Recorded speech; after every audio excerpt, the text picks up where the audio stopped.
नंदुरबार जिले के नवापुर तालुका में एमआईडीसी द्वारा जबरन भूमि अधिग्रहण के खिलाफ सत्यशोधक ग्रामीण कष्टकारी सभा ने विरोध प्रदर्शन किया।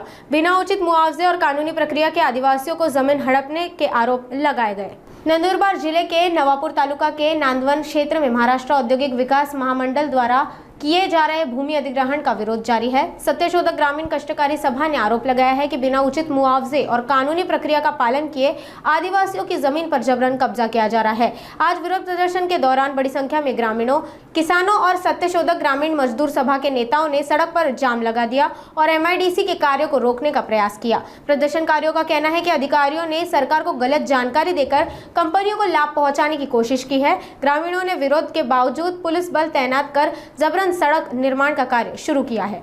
नांदवन शिवारात एमआयडीसी आलेले आहेत। या एमआयडीसी अंतर्गत आदिवासींच्या जमिनी पोलीस बंदोबस्त करून तहसीलदार आणि पोलीस हे समोर येऊन आदिवासींच्या जमिनी जबरदस्तीने हिसकवत आहेत आणि ही Pali film private limited company ही समोर आलेली आहे। या कंपनीच्या फायद्यासाठी तहसीलदार, इथले पीआय आणि इथले एमआयडीसीचे अधिकारी हे सगळे एकत्र येत हा जो रस्ता करतायत हा रस्ता गट नंबर 70 आहे।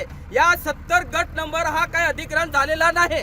या गट नंबर मध्ये 70 गट नंबर मध्ये जबरदस्तीने हा पोलीस बंदोबस्त घेऊन कंपनीच्या भल्यासाठी कंपनीकडून भाडं घेऊन हे रस्ता तयार करत आहेत। आम्ही जब विचारला, नकाशा मागितला तर हा जो गट नंबर 71 मध्ये ही जमीन अधिग्रहण झालेली आहे आणि त्या गट नंबर 71 मधून हा रस्ता जात आहे। परंतु तो गट नंबर एका राजकीय पक्षाचा असल्यामुळे तो गट नंबर सोडून या भड्या बाबड्या आदिवासींना मारण्यासाठी हा रस्ता जबरदस्तीने काम सुरू झालेला आहे। याच्या विरोधात आम्ही अनेक तक्रारी, निवेदन दिले, आंदोलन केले। माननीय जिल्हाधिकारी मॅडमला भेटण्यासाठी, तक्रार करण्यासाठी 3दा गेलो, परंतु 3दा हे मॅडम आम्हाला भेटलेल्या नाही।